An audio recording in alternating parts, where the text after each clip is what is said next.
Dean Clouse Jr. and Tina Lynn had the whirlwind romance that most of us only read about in books or see on the Hallmark Channel during the holidays.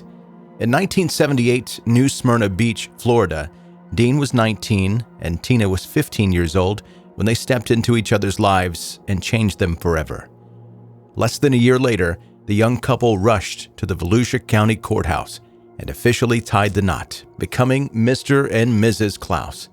9 months after that, a honeymoon baby made the family complete. Little Holly Marie was born on January 24, 1980, and even though they were only young parents themselves, both Dean and Tina were determined to do everything they could to give Holly the life they thought she deserved. They loved her, and those around them described Dean and Tina as deeply devoted parents. But they were just starting out in life, and there wasn't much to go around. To make ends meet, the young family moved in with Tina's sister, Sherry Lynn, but it was only that summer that opportunity came a-knockin'. Dean was a talented cabinet maker, and he also sensed an opportunity. Dallas-Fort Worth in Texas was developing quickly. With a huge boom in the construction industry there was bound to be a need for cabinet makers, especially one that could churn out high-quality items. The young Clouses made the decision to move to Texas. Dean borrowed his mother's car, and the family moved to Louisville in the hopes that they were about to make a very comfortable life for themselves. Dean found work with a home building company, and the family moved in to live with Dean's cousin as they saved up money to find their own place. And it was a good thing for them to wait too. They had only just moved, and work wasn't always steady. Sometimes the money flowed, and sometimes there was barely enough to go around. But the young couple never seemed to feel like they were going without. And despite their financial situation, Dean and Tina seemed to be getting on better than ever.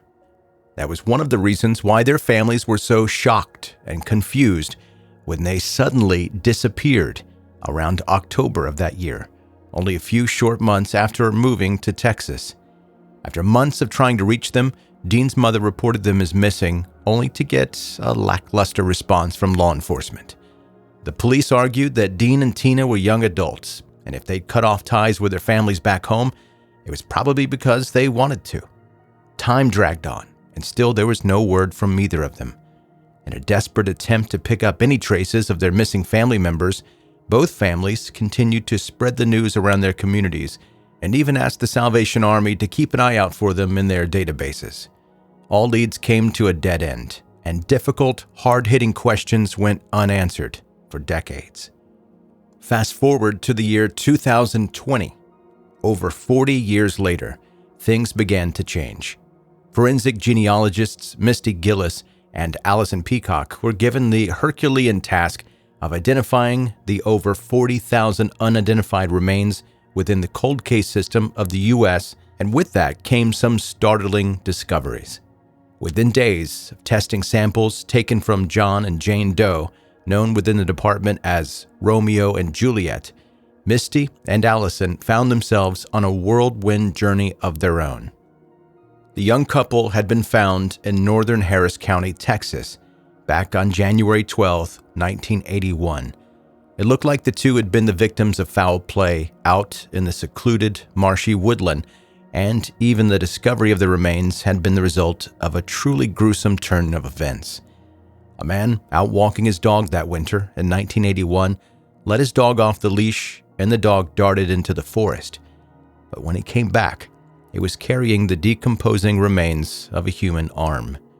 The man immediately alerted the police, who came down to the area only to find that there was so much more. A young man and a young woman had been brutally killed out in the wilderness, and it looked like the male victim had been the last to go.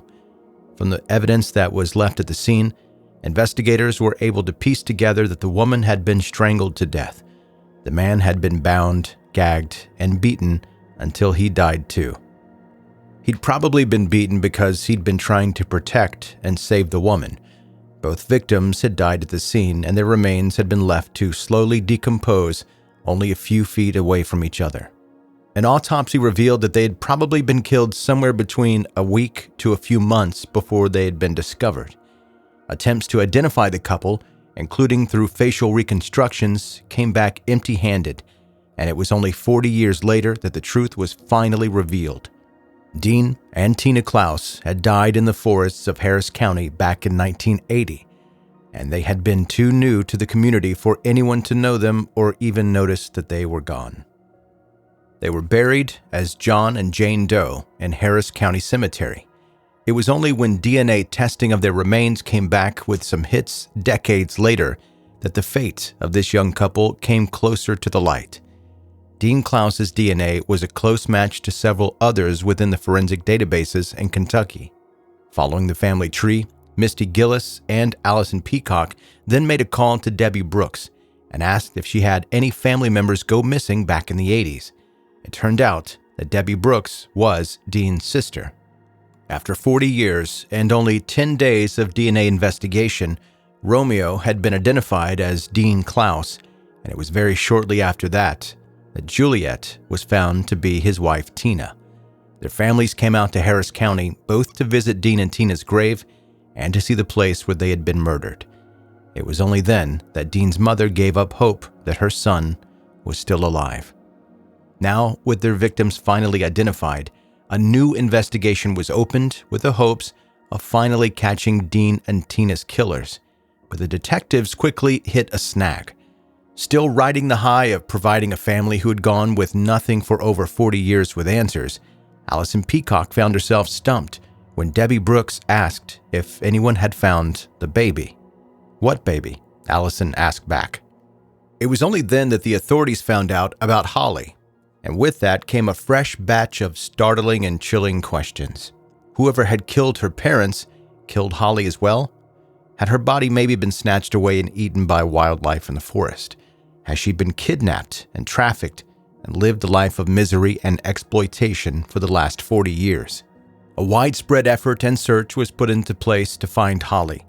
If she was still alive, chances are that she would have no idea who she really was or that she had a family out there that were looking for her. Against all odds, on June 7th, 2022, on Dean's birthday, Holly was found. She was alive and well and had been this whole time. One of the clues came when the investigation was refused the right to see Holly's birth certificate because she'd been adopted, which then led them to a church in Oklahoma where Holly had been dropped off all those years ago. The pastor, who would later turn out to be the man who'd adopted Holly, remembers two young women, barefoot and wearing white dresses, leaving Holly at the church that day with her actual birth certificate. They also had with them signed documentation where Dean had allegedly given over his parental rights, meaning that Holly was free to be adopted. There was a similar story of women in white dresses abandoning a child at a laundromat as well. Holly had lived her life not knowing how the women in the white dresses obtained her that day, but Dean's family had an inkling. When Dean had been a teenager, he was interested in religious groups, cults, more than likely being the more appropriate term. His mother had even come home one time to find Dean sitting in the kitchen talking to two bearded men in white robes who referred to each other as brothers. Sometimes Dean would go off with these brothers, who supposedly belonged to a nomadic religious group who believed in male-female separation and vegetarianism, amongst other things. But the point was that Dean always came home afterwards. And when Dean met Tina, he'd stopped going out with the brothers altogether. But back in December 1980, right before Dean's mother reported the young family as missing, a woman calling herself Sister Susan reached out to Dean's family and said that she wanted to meet with them. The meeting came with a lot of conditions. They were only to meet at night, and even though there were several members in white robes present, the family could only speak with Sister Susan. It was there that Sister Susan told Dean's family that Dean and Tina had joined their religious group, and they were cutting ties with their worldly families. They wouldn't be reaching out again, and if the family ever tried to contact either of them, they wouldn't be getting an answer. To prove that Dean and Tina were serious about not wanting to ever see their families again, they were returning the car that Dean had borrowed from his mother. Both families were unconvinced and made several attempts to get law enforcement to look into the situation more seriously, including trying to file missing persons reports. It was decades later, on her biological father's birthday, that Holly sat down on Zoom to speak with the people who had been holding on hope of one day finding her. She has her mother's smile and her voice to the T. She's soft. Yeah, very soft-spoken. Dean's mother, Donna, later told the press, "I just wanted to get up and hug her so bad." Holly and her remaining family got their wish a year later after fundraising efforts were able to sponsor a trip down to Florida for Holly to meet everyone in person.